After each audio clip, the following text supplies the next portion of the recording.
राजकीय हक्क परिषदेसाठी विचारमंचावर उपस्थित असलेले सन्माननीय प्राध्यापक अमोल महापुरे, जिल्ह्याचे नेते आमचे मित्र आप्पासाहेब कांबळे, सागर बुरुड, बहुजन समता पार्टीचे पश्चिम महाराष्ट्राचे उपाध्यक्ष जे खूप लांबून म्हणजे विट्यापासून आलेले आहेत आणि उशिरा आल्यामुळे त्यांना कोपरा मिळालेला आहे, तर ते आमचे दिनकर वायदंडे, त्याचबरोबर आष्टा शहरचे प्रमुख पवन गायकवाड, वाळवा तालुका बहुजन समता पार्टीचे अध्यक्ष विजय दनाने, त्याचबरोबर दलित महासंघाचे अनिलराव, सुनीलराव, त्यांच्याबरोबरचे सगळे सहकारी, गुरव सर आणि आपण सगळे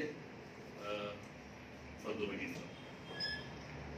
या कार्यक्रमाला जरा उशिरा नका असेना, पण आमचे गंभीर सर आलेले आहेत.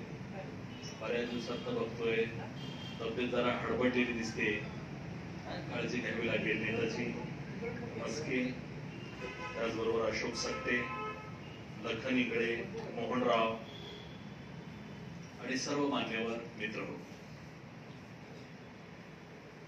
खरं म्हणजे कोल्हापूर जिल्हा मातंग समाज, बौद्ध समाज, इतर सगळा ओबीसी समाज, आदिवासी समाज, भटका विमुक्त समाज गेली 30 वर्ष माझी भाषण ऐकतो.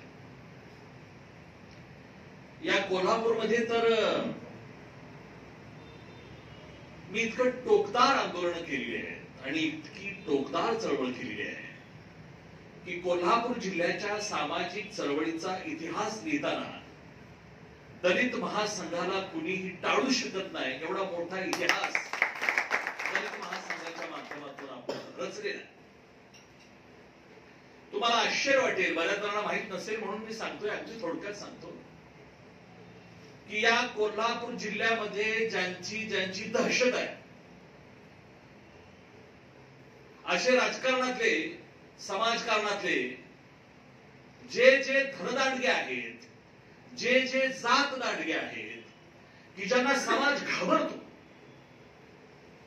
त्यांची दहशत आहे समाजामध्ये. पण ज्यांची समाजात दहशत आहे त्यांच्यावर दहशत टाकण्याचं काम जर कोणी केलं असेल तर दलित महासंघाच्या माध्यमातून आपण काम केलेलं आहे आणि याची प्रचिती जिल्ह्यात आहे. आणि खरं का खोटं आहे? चळवळीमध्ये माझ्यावर प्रचंड केसेस झालेले आहेत आजपर्यंत. मला गावबंदी झाली, मला जिल्हाबंदी झाली, मला भाषणबंदी झाली, मला नजर कैदेत ठेवलं. कुठल्याही एखाद्या मंत्र्याचा, मुख्यमंत्र्याचा, उपमुख्यमंत्र्याचा कार्यक्रम असला की मला उचलायचं, पोलीस स्टेशनला न्यायचं आणि तो मंत्री, मुख्यमंत्री गेला की नंतर मला सोडायचं. महाराष्ट्र मला सांगत होता की सर कशाला या भानगडीत पडताय, नोकरी जाईल तुमची. आणि असे बरेच प्रसंग आले. परंतु अतिशय प्रामाणिकपणे सांगतो की प्राध्यापक मच्छिंद्र सकटे हा एक असा कार्यकर्ता आहे, असा नेता आहे की ज्याने डॉक्टर बाबासाहेब आंबेडकर, महात्मा ज्योतिबा फुले, अण्णाभाऊ साठे वाचलेला आहे. आणि जो बाबासाहेब आंबेडकर वाचतो तो माणूस बाकीची पर्वा करत नाही. त्याला फक्त बाबासाहेबांचा विचार दिसतो, अण्णाभाऊंचा विचार दिसतो, ज्योतिबांचा विचार दिसतो आणि त्याच्या समोर आपला सगळा उद्ध्वस्त होत असलेला आपला समाज दिसत असतो. आणि त्या समाजाला वाचवण्यासाठी, त्या समाजाला जगवण्यासाठी, त्या समाजाला मुख्य प्रवाहात आणण्यासाठी ती माणसं आयुष्यभर समाजाच्या चळवळीमध्ये काम करत असतात. उत्तर महाराष्ट्रामध्ये काशीरामचं उदाहरण घेता येईल, मायावतींचं उदाहरण सांगता येईल, रामविलास पासवानांचं उदाहरण सांगता येईल. दक्षिण भारतात सुद्धा खूप नावं घेता येतील की जी बाबासाहेबांच्या विचाराने झपाटून गेली, जी ज्योतिबांच्या विचाराने झपाटून गेली, ज्या अण्णाभाऊंच्या विचाराने झपाटून गेली, अशी माणसं जम्मू काश्मीर पासून ते कन्याकुमारी पर्यंत बरेच लोक आहेत, शिकलेले लोक आहेत, आम्ही बघत असतो, विद्यार्थी बघत आलोय 30 वर्ष. विद्यार्थ्यांना सांगितलं आणि चळवळीत उतरा तर तो सांगतो, सर अजून मी सेटल झालेलो नाही, अजून माझं शिकायचं काम चालू आहे. बर बाबा, आम्ही म्हणतो शिक. शिक्षण झालं की आम्ही म्हणतो त्याला, अरे शिकायचं झालंय आता चळवळीत ये. तो म्हणतोय अजून मला नोकरी नाही. बर बाबा, मग तुझी नोकरी नाही म्हटल्यानंतर परत त्याला भेटल्यानंतर विचारतो नोकरी लागली का? नोकरी लागली, पण म्हटलं अजून माझं लग्न नाही. बर बाबा, तुझं लग्न होऊ नये. त्याच्यानंतर विचारलं की तो म्हणतो, सर आता माझा संसार वाढलाय, मी संसारात पुरपटलोय, अजून राहायला भाड्याचंच घर आहे. आयुष्यभर तो त्याच्या प्रश्नातनं सुटत नाही, आणि जो स्वतःच्या प्रश्नातनं सुटत नाही तो समाजाचे प्रश्न कधी सोडवणार? पण आम्ही ही पर्वा केली नाही. काशीरामकडे एक मनुष्य गेला आणि काशीरामना म्हणाला कि मैंने बहुत सारी किताबें लिखी है और भी मैं पढ़ रहा हूं और किताबें लिख रहा हूं. काशीराम म्हणले, भाई साहब, मैंने सिर्फ बाबा साहब आंबेडकर पढ़ा और मैं काम पे लग गया. तुमने इतनी किताबें लिखी है, काम कब करेगा तू? समाज परिवर्तनाचं काम जे आहे ते काम कधी करणार? वाचायचं चाललंय, लिहायचं चाललंय, संसाराचं चाललंय, घराचं चाललंय, जमिनीचं चाललंय. हे आयुष्यभर संपणार नाही. आणि हे करेपर्यंत आपल्या आधीची आणि नंतरची पिढी उद्ध्वस्त झालेली असेल. आज तरी देशामध्ये असं चित्र आहे, जगामध्ये असं चित्र. 30 वर्ष मी राहिलो गेले, 30 वर्ष. वयाच्या 35व्या वर्षी अण्णाभाऊ साठे महामंडळात आम्ही अध्यक्ष झालो. या कोल्हापूर जिल्ह्यातले आज तुम्ही जे जे दिग्गज नावं घ्या, कुणीही तुमच्या मनामध्ये, तुमच्या डोक्यात कुठलंही नाव घ्या कोल्हापूर जिल्ह्यातल्या पुढाऱ्याचं, त्याच्याबरोबर मी बसलेलो आहे, जेवलेलो आहे, फिरलेलो आहे, त्याच्या गाडीतनं फिरलोय किंवा त्याच्या हेलिकॉप्टर बरोबर फिरलोय, हेलिकॉप्टर मधनं फिरलोय. सांगली जिल्ह्यातलं नाव घ्या, महाराष्ट्रातलं कुठलंही मोठं नाव घ्या, त्याचा माझा संबंध आहे. थोडस राजकारण बघितलं अण्णाभाऊ साठे महामंडळाच्या माध्यमातून, थोडस राजकारण, आणि लक्षात आलं की राजकारण फार महत्वाचं आहे. आणि या सगळ्या गोष्टीमध्ये आपला समाज कुठंच नाही, कुठंच नाही, कुठंच नाही. कोणी सुद्धा विचारत नाही समाजाला. आणि म्हणून राजकारणाची ताकद काय आहे हे मला कळायला लागलं. आणि राजकारणाची ताकद कळायला लागली तो मी काय पहिला माणूस नाही. राजकारण किती महत्वाचं आहे हे कळालेला पहिला माणूस ज्योतिबा फुले आहेत. महात्मा ज्योतिबा फुले त्या काळामध्ये पुण्याच्या नगरपालिकेचे नगरसेवक होते. कारण त्यावेळेला विधानसभा, विधान परिषद असलं काही नव्हतं. महात्मा ज्योतिबा फुलेंनी राजकारण केलं, डॉक्टर बाबासाहेब आंबेडकरांनी राजकारण केलं. त्यांनी तर त्या काळामध्ये आपल्या समाजाला एक वाक्य सांगितलं होतं, एक विधान केलं होतं, जे ऐतिहासिक विधान आहे. ते आपल्या समाज बांधवांच्या पुढे भाषण करताना डॉक्टर बाबासाहेब आंबेडकर म्हणाले होते, जावा आणि आपल्या घराच्या भिंतीवर लिहा की तुम्हाला शासनकर्ती जमात व्हायचा. त्या काळामध्ये आपल्या समाजाला भिंती सुद्धा नव्हत्या, कोणाची घरं होती, पालाची घरं होती. त्या काळामध्ये बाबासाहेबांनी समाजाला सांगितलं, जावा आणि घराच्या भिंतीवर लिहा की आम्हाला शासनकर्ती जमात व्हायचं आहे. पण बाबासाहेबांचं ते स्वप्न आजपर्यंत पूर्ण झालेलं नाही, आजपर्यंत पूर्ण झालेलं. बाबासाहेबांचं नाव घेऊन चळवळ करणारे जे आपल्या समाजातले, दलित समाजातले जे नेते आहेत, ते नेते फक्त स्वतःचा स्वार्थ साधतायत. हे मी बघत आलोय, वाचत आलोय, अनुभवत आलोय. आणि म्हणून बाबासाहेब आंबेडकरांच्या स्वप्नातलं राजकारण करण्यासाठी एका पक्षाची गरज आहे असं मला तीव्रतेने वाटायला लागलं. आणि बाबासाहेब आंबेडकरांच्या स्वप्नातलं राजकारण करण्यासाठीच मित्रांनो बहुजन समता पार्टीची आपण स्थापन केली आहे आणि त्याची सुरुवात आपण कोल्हापूर मधूनच केलेली.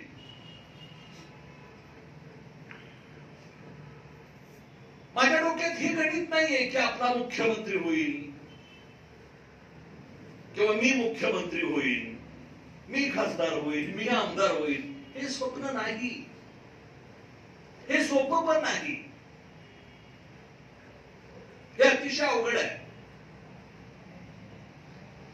परंतु तुम्ही जरी मुख्यमंत्री नाही झाला, तुम्ही जरी खासदार नाही झाला, तुम्ही जरी आमदार नाही झाला, तरी सुद्धा तो मुख्यमंत्री, तो मंत्री, तो खासदार, तो आमदार तुमचं ऐकणारा झाला पाहिजे. यासाठी तर राजकारण करायला आपल्याला एका पक्षाची गरज आहे.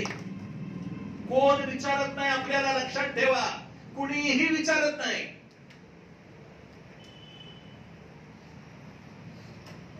हा माझाही अनुभव आहे. आणि तुम्ही हुशार असला तर तुम्हाला बाजूलाच ठेवलं जातं. मगाशी मॅडमनी सांगितलं की उमेदवारी देताना ग्रामपंचायती असेल, पंचायत समिती असेल किंवा जिल्हा परिषद असेल, ज्याला वाचता येत नाही, लिहिता येत नाही, त्याला पसंती पहिल्या गावामध्ये देते. ज्याला लिहायला येत नाही त्याला घ्या, वाचायला येत नाही त्याला तिकीट द्या. महिलाचं आरक्षण आलं तर महिला सुद्धा शिकलेली क्वचित आता संघर्ष सुरू झालेला आहे. पण ज्यांना राजकारण कळत नाहीत अशी लोक राजकारणामध्ये हे प्रस्थापित लोक आणतात. उद्देश एकच, आरक्षण आहे ना, तुमचा भोजा तिथं बसवायचा आणि कारभार यांनीच करायचा. आणि हा कारभार फार महत्वाचा असतोय की जो आपल्याला माहित नाही. या कोल्हापूर जिल्ह्यात कागल तालुक्यामध्ये एक गाव आहे, महत्वाचं गाव आहे. त्या गावामध्ये, एका खेडे गावामध्ये 3 कोटीचा भ्रष्टाचार झालेला. 3 कोट एका गावात. एका गावात जर कोटीत भ्रष्टाचार होत असेल किंवा कोटीमध्ये लोक पैसे खात असतील तर जिल्हा परिषदेत काय परिस्थिती असेल, तालुका पंचायत मध्ये काय असेल,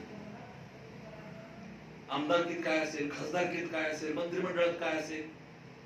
आणि तेच आमदार, तेच मंत्री, ह्यांना बघून सुद्धा कंटाळा येतो अशी परिस्थिती.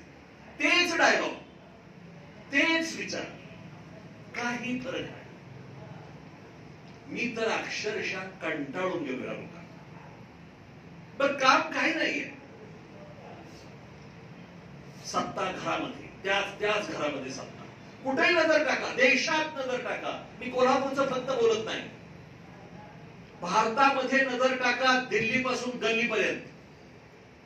आजोबा खासदार, पोरगा आमदार, पुतण्या काहीतरी, बायको काहीतरी, नातू काहीतरी, सगळं एका घरात. सून काहीतरी, मुलगी काहीतरी. आणि दुसऱ्यांना काय पोरं बाळ झालीत का नाहीत?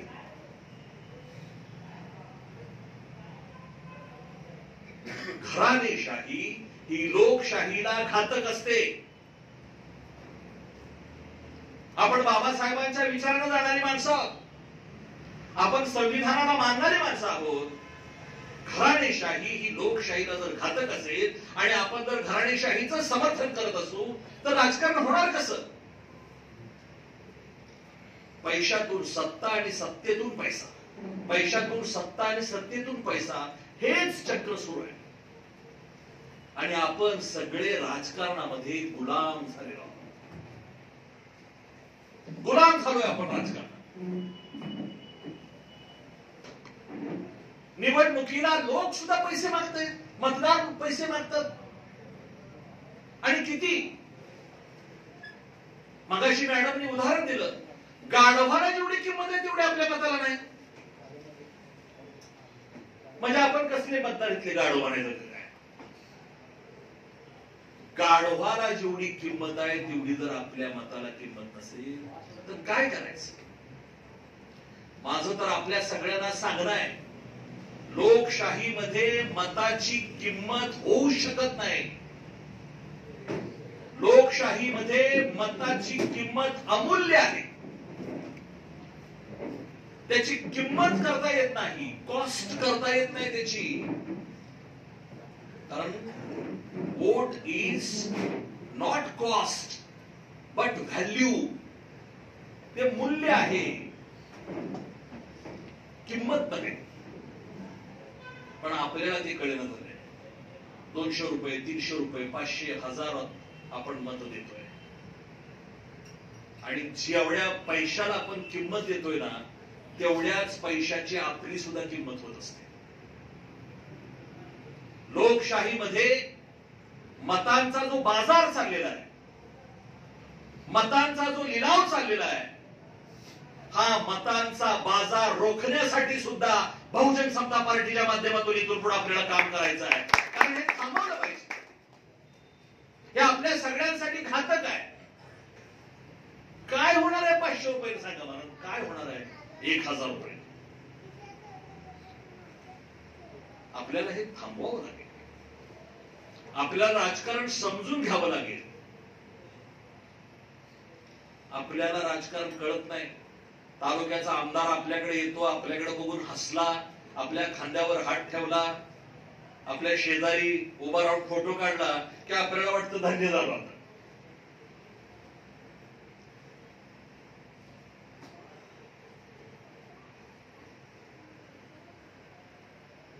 या सगळ्या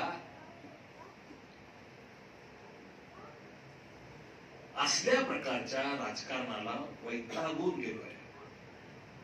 मित्रांनो, तुम्हाला जर तुमची राजकारणात किंमत वाढवायची असेल, तुम्हाला आणि तुमच्या समाजाला राजकारणामध्ये जर प्रतिष्ठा हवी असेल,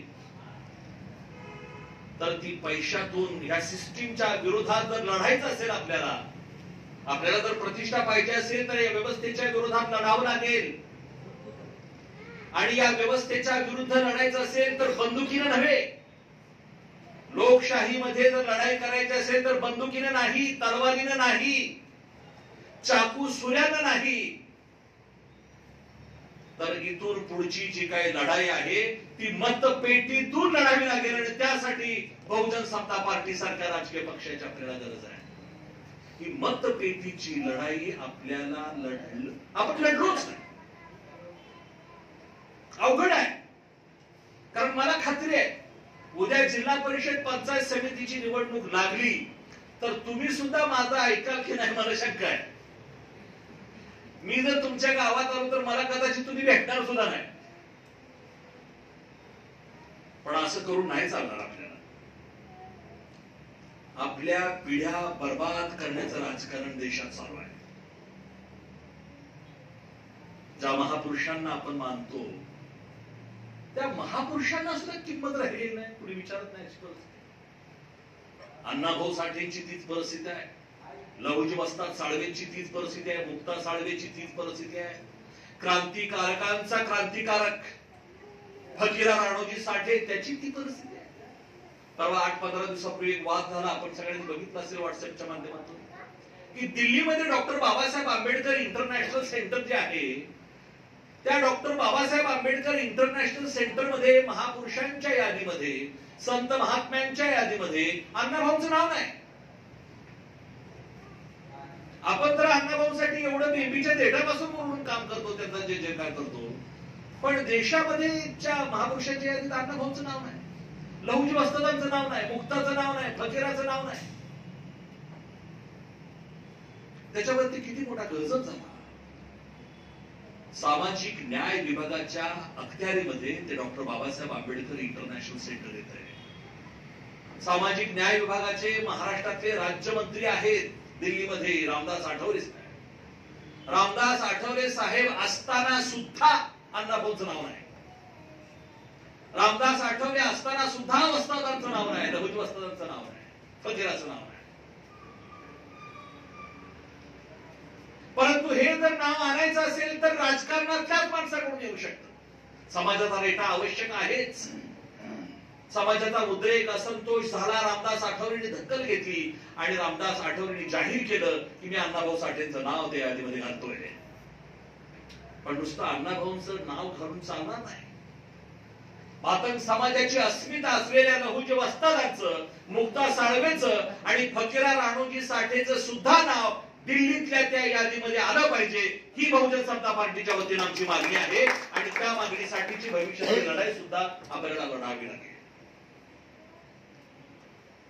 पण जे दिल्लीमध्ये झालंय तेच महाराष्ट्रात सुद्धा झालेलं आहे. महाराष्ट्राच्या यादीमध्ये सुद्धा सामाजिक न्याय विभागाची महाराष्ट्राची यादी आहे, त्यात अण्णाभाऊंचं नाव आहे, पण लहुजी वस्तादांचं नाव नाही, फकीरांचं नाव नाही. जी चूक दिल्लीचं सरकार करतंय ती चूक ह्याही लोकांनी केलेली आहे. आपण सावध राहिलं पाहिजे.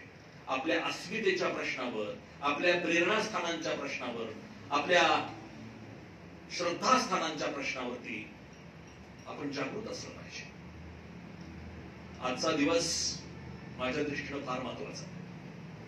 छत्रपती संभाजी महाराजांची आज राज्याभिषेक दिवस आहे. 16 जानेवारी 1681 साली संभाजी राजांचा राज्याभिषेक झाला. 9 वर्ष त्यांनी राज्य केलं. धैर्य, शौर्य आणि पराक्रमाचं प्रतीक म्हणजे छत्रपती संभाजी महाराज. वयाच्या 31व्या वर्षी त्यांची हत्या करण्यात आली. तुकडे करून मारले त्यांना. आपल्या सगळ्यांना इतिहास माहित आहे. व्हॉट्सअपच्या माध्यमातून तर आपल्याला कळत. छत्रपती संभाजी महाराजांच्या 9 वर्षाच्या कारकिर्दीमध्ये त्यांनी जवळपास काही ठिकाणी 210 लिहिले, काही ठिकाणी 120 लिहिले, एवढ्या लढाई केलेल्या. म्हणजे जवळपास 200 लढाया केल्या.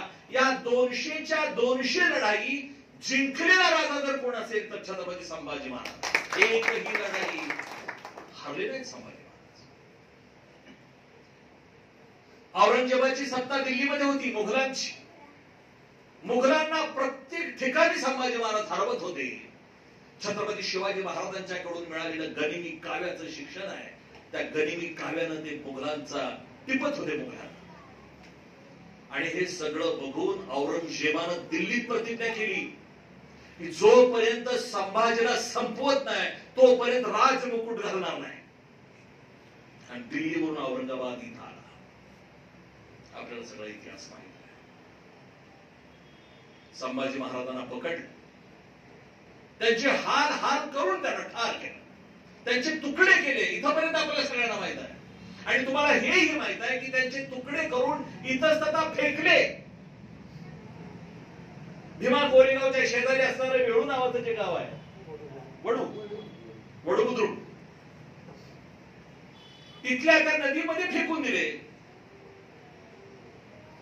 गावातलं मराठ्यांचे सुद्धा कोणी आले नाही. छत्रपती मराठ्यांचे हात सगळे जय जय जय जय जय जय करत असतात, पण त्यावेळेला सगळे दडून बसले, कुणी सुद्धा पुढे आलं नाही.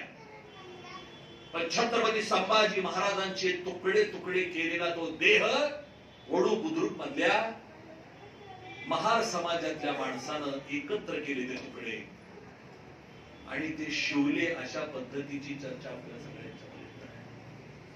महार समाजातल्या लोकांनी ते तुकडे एकत्र केले, परंतु ते जे शिवले ते शिवायला दोरी मात्र मानवाने दिलेली आहे, हे लक्षात ठेवलं पाहिजे. दोरी मात्र समाजाची. आणि ह्या दोन्ही समाजाने एकत्र येऊन ते शिवलं. नुसतं शिवलं नाही, छत्रपतींच्या देहाला, प्रेताला अग्नी देण्याचं काम सुद्धा या मांग आणि महार समाजाच्या लोकांनी केलेलं आहे. परंतु इतिहासामध्ये महार पण जर उपेक्षित राहत असेल तर मागाबद्दल बोलणार कोण? मान तर सगळ्याकडूनच उपेक्षित राहतोय. भीमा कोरेगावच्या स्तंभावरती अनेक शहीदांची नावं आहेत. त्या शहीदांच्या नावामध्ये मातंगाची सुद्धा 2 नावं आहेत, पण मातंगाची कोणी नावच घेतली. मुसलमानांची लोक आहेत, काय मराठ्यांचे लोक आहेत, वेगवेगळ्या जाती धर्माचे लोक आहेत, पण त्याचं नावच कोणी घेत नाही. आपल्या समाजातले लोक सुद्धा आपल्या समाजातल्या उपेक्षित समाजातल्या पराक्रमाची दखल घेत नाहीत, हे बरोबर नाही. आणि म्हणून इतिहासामध्ये असेल, वर्तमानामध्ये असेल किंवा भविष्यामध्ये आपल्या समाजाची दखल घ्यायची असेल तर आपल्याला सावध राहिलं पाहिजे. आपण सावध असलो पाहिजे, आपण जागृत असलो पाहिजे. आणि त्या दृष्टीनं मित्रांनो, मी या वळणावर आलोय. कितीतरी चळवळ आहे. मराठवाडा विद्यापीठाच्या नामांतराची चळवळ आहे. मराठवाडा विद्यापीठाला डॉक्टर बाबासाहेब आंबेडकरांचं नाव द्यावं म्हणून जी चळवळ सुरू झाली, त्या चळवळीमध्ये पहिला बळी जर कुणाचा गेला असेल तर तो मातंग समाजाच्या पोचीराम कांबळेचा बळी गेला. काही लोक म्हणतात कुत्सितपणानं, गोळ्या खायला आम्ही पोळ्या खायला दुसरे. त्यांना मला एवढंच सांगायचं आहे की आता गोळ्या खायला सुद्धा मातंग समाजातले आणि इतर समाजातले लोक आता पुढे आहेत. आता पोळ्या कुणी पण खावा, पण गोळ्या खायला सुद्धा आता आम्ही मागं हटणार नाही, राहणार नाही, ही भूमिका घेऊन आपण सगळे काम करतो. मित्रांनो, 30 वर्ष आपण सामाजिक चळवळीमध्ये मला साथ केलेली आहे. 30 वर्ष, 1, 2, 3 नव्हे, 30 वर्ष. आणि मी या कोल्हापूरच्या ऐतिहासिक अशा शाहू स्मारक मध्ये आज तुम्हाला आवाहन करतोय. मला 10 वर्ष 12 वर्ष बहुजन समता पार्टीसाठी साथ द्या. तुमचा आजपर्यंत बाप कोणाच्या तरी मागे फिरत गेलेला आहे, तुमचा आजा कोणाच्या तरी मागे फिरत गेलेला आहे, तुम्ही सुद्धा आजपर्यंत कोणाच्या तरी मागे फिरताय. आणि तरी सुद्धा तुमचं राजकारणात समाजकारणात अस्तित्व नाही. जर तुमचं राजकारणामध्ये अस्तित्व निर्माण करायचं असेल तर माझ्याबरोबर फक्त 2 वर्ष फिरून बघा. जर तुमचं नाही अस्तित्व निर्माण केलं तर मच्छिंद्र सकटे पुन्हा तुमच्या पुढे येणार नाही. पण प्रामाणिकपणे माझ्यासोबत राहायला पाहिजे. मी एक लढाई लढत आहे, राजकीय लढाई, की जी अतिशय महत्वाची. मी नाव कोणाचं घेत नाही. मला बरेच लोक सांगतात की तुम्ही नाव घेऊन बोलत असताय, पण नाव घेऊ नका. पण मला काय म्हणायचं तुमच्या लक्षात आहे, महाराष्ट्रामध्ये 150 घराणी आहेत, 150 घर की जे महाराष्ट्रावर राज्य करतात. 150 आणि 150 एकमेकाचे पाहुणे आहेत. म्हणजे कोल्हापूरचा जो खासदार असेल त्याचा पाहुणा कोणीतरी सांगली जिल्ह्यात आमदार असतोय, सांगली जिल्ह्यात कोणतरी आमदार आहे त्याचा पाहुणा उस्मानाबादला कोणीतरी जिल्हा परिषदचा सदस्य आहे, उस्मानाबादी कोणतरी आहे त्याचा पाहुणा मंत्रिमंडळात आहे, त्याचा औरंगाबादला कोणीतरी मेहुणा कोणीतरी खासदार आहे. हे असे पै पाहुण्यांचं राजकारण सगळीकडे चाललेलं आहे. आणि अशी 150 घरं तुमच्या माझ्यावर महाराष्ट्रावर राज्य करतायत. या 150 राज्यकर्त्यांचा राजकारण हा व्यवसाय आहे. ते सेवा म्हणून राजकारण करत नाहीत, व्यवसाय करतायत, धंदा करतायत, राजकारणात फुल टाइम राजकारण करतायत. सकाळी 7 वाजल्यापासून झोपेपर्यंत रातच्या 12 वाजेपर्यंत फक्त राजकारण करतायत. आणि राजकारण किती महत्वाचं आहे ह्या 150 घराण्याला माहित आहे. त्याच्यामुळे त्यांना असं वाटतंय की मी पाहिजे, मी नसेल तर माझा भाऊ पाहिजे, माझा पोरगा पाहिजे, माझी आई पाहिजे, माझा बाप पाहिजे, माझी बायको पाहिजे, माझी बहीण पाहिजे, माझी पोरगी पाहिजे. जर ह्यात कोण नसेल तर पुतण्या पाहिजे, पुतण्या नसला तर त्याचा पुतण्या पाहिजे. या सगळ्याच्या पलीकडे राजकारण जात नाहीये. आणि म्हणून आपल्याला लोकशाही टिकवायची असेल, संविधान टिकवायचं असेल तर घराणेशाहीच्या विरोधात बोलावंच नाही. ही घराणेशाही फक्त एका मराठा समाजातच आहे असं नाही. दलित समाजामध्ये सुद्धा काही लोक असे आहेत की त्यांच्यात पण घराणेशाही चालू आहे. माझं असं मत आहे की मी सगळ्या घराणेशाहीच्या विरुद्ध आहे. त्याच्याबरोबरचे संबंध चांगले असणं वेगळा विषय, परंतु राजकीय दृष्ट्या या सगळ्या गोष्टीकडे आपण वेगळ्या पद्धतीने पाहिलं पाहिजे. आणि म्हणून माझी आपल्या सगळ्यांना विनंती आहे की एक नवं राजकारण तुमचं आमचं राजकारण, गरिबांचं राजकारण, कष्टकऱ्यांचं राजकारण, वंचितामधल्या वंचितांचं राजकारण बहुजन समता पार्टीच्या माध्यमातून करायची माझी इच्छा आहे. आणि मी येत्या जिल्हा परिषद पंचायत समितीच्या निवडणुकापासून याची सुरुवात करायचं मी ठरवलेलं आहे. माझी अशी इच्छा आहे की आप्पासाहेब कांबळे, सागर बुरुड, प्राध्यापक अमोल महापुरे, अनिल असेल किंवा आमची बाकीची जी टीम आहे, दलित महासंघाची टीम असेल किंवा हे सगळे आम्ही एकदा बसून आपल्याला एक नियोजन करायचं. माझ्याकडे सगळा प्लॅन तयार आहे, सगळा प्लॅन तयार आहे. मी तो तुम्हाला सांगणार आहे आणि त्यासाठी लवकरच आपल्याला आणखी एक मीटिंग करावी लागेल. 2024 ला आपली खरी पहिली लढाई असणार आहे. उद्याची जिल्हा परिषद म्हणजे आपली नारळावरची कुस्ती. काय होतंय माहित नाही, ज्याच्या हातात नारळ देणार आहे तो नारळ घेऊन करला जातो का काय कोण असतं. फडात निघाला तर काय करायचं काय सांगता येत नाही. मागे एकदा असाच बहुजन समता पार्टीच्या वतीने एक जणाला मी जिल्हा परिषदेला उभा केलं. गाड्यानं 2-4 दिवस 5-6 दिवस चांगली नेट केलं आणि परत लागला म्हणायला, सर माझ्या मागं प्रेशर यायला लागलंय, काय करू, आई बाप घरात घेण्यात आले, बायको रडायला लागली, काय करू. अरे पण ती रडाय कशा पाहिजे लागली, गावातनं प्रेशर यायला लागले, मग पैसे दे तू म्हणायला लागले, ती काय करू. आता तू माझ्या पैसे रडायला लागला. अरे म्हणलं तू लढायला म्हणून माझ्या बरोबर आलास ना, आता रडायला लागलास. आणि सगळं खेळ झाला की मी म्हणलं बाबा तू आधी मला सांगितलं असतं मी दुसऱ्या कोणाला तर तिकीट दिली असती. बाहेर इकडे बच्चन सारखा बोलत होता, आता काय झालंय म्हणलं तुला, तू बोल बच्चन निघलास म्हणलं. तर म्हणले हो म्हणले सगळं खरंय, पण लय प्रेशर यायला लागले. 50,000 रुपये घेऊन दिले एक जणाला पाठीमध्ये, 50,000 रुपये घेऊन.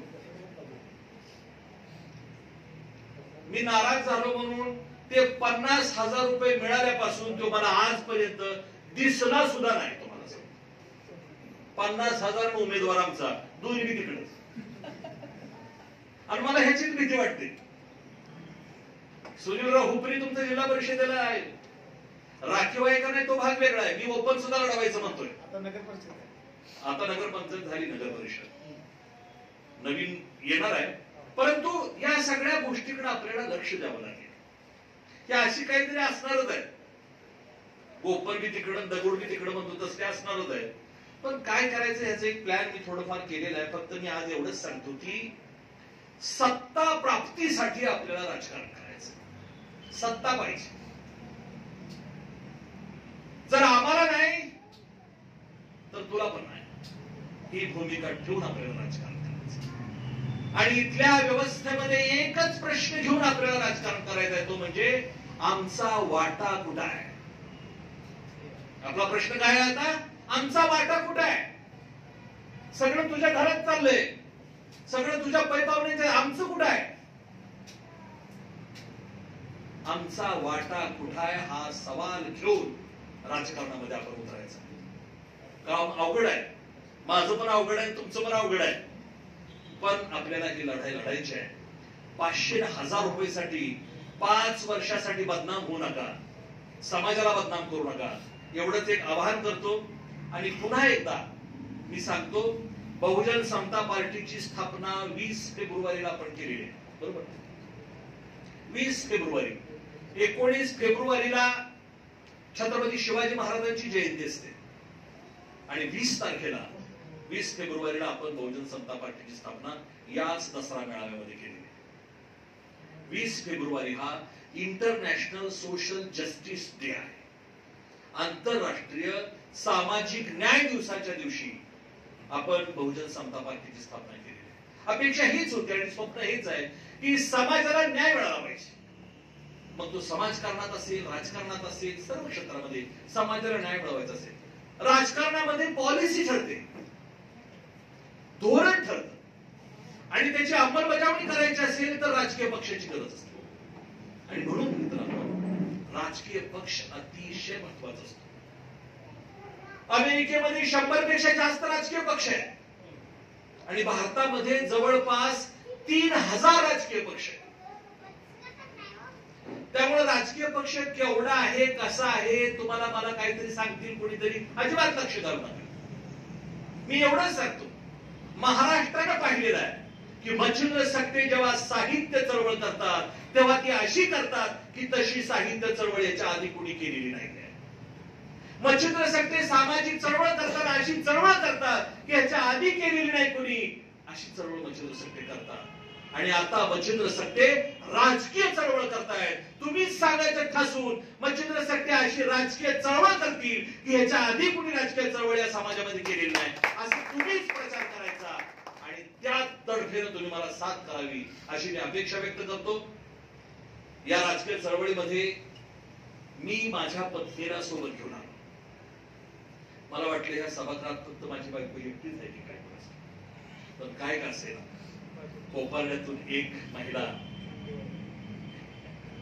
महिला आमच्या या परिषदेमध्ये सहभागी झाली.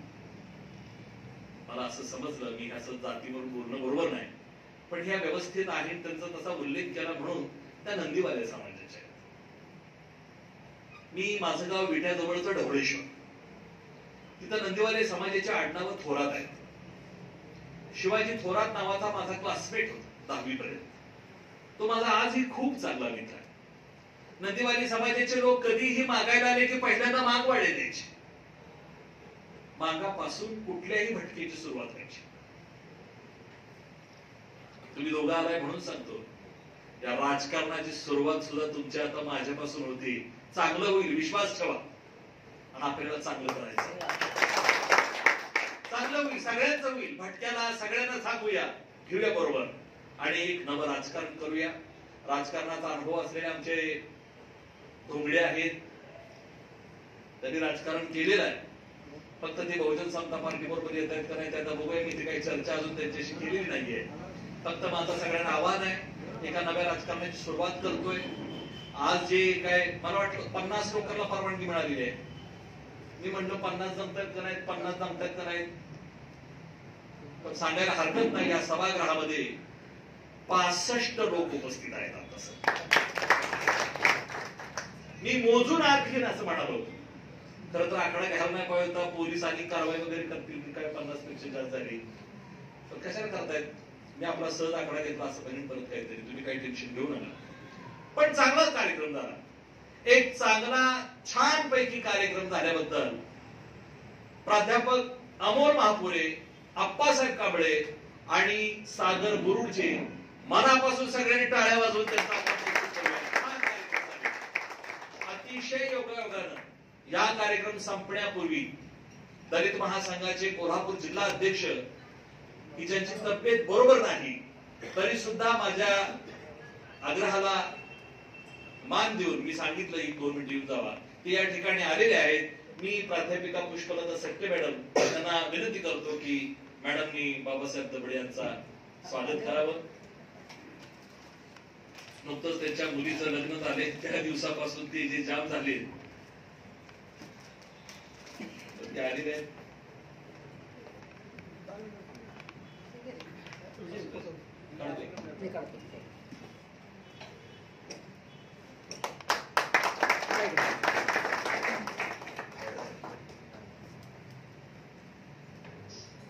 काय हरकत नाही बाबासाहेब, या इथं बसू शकता तुम्ही.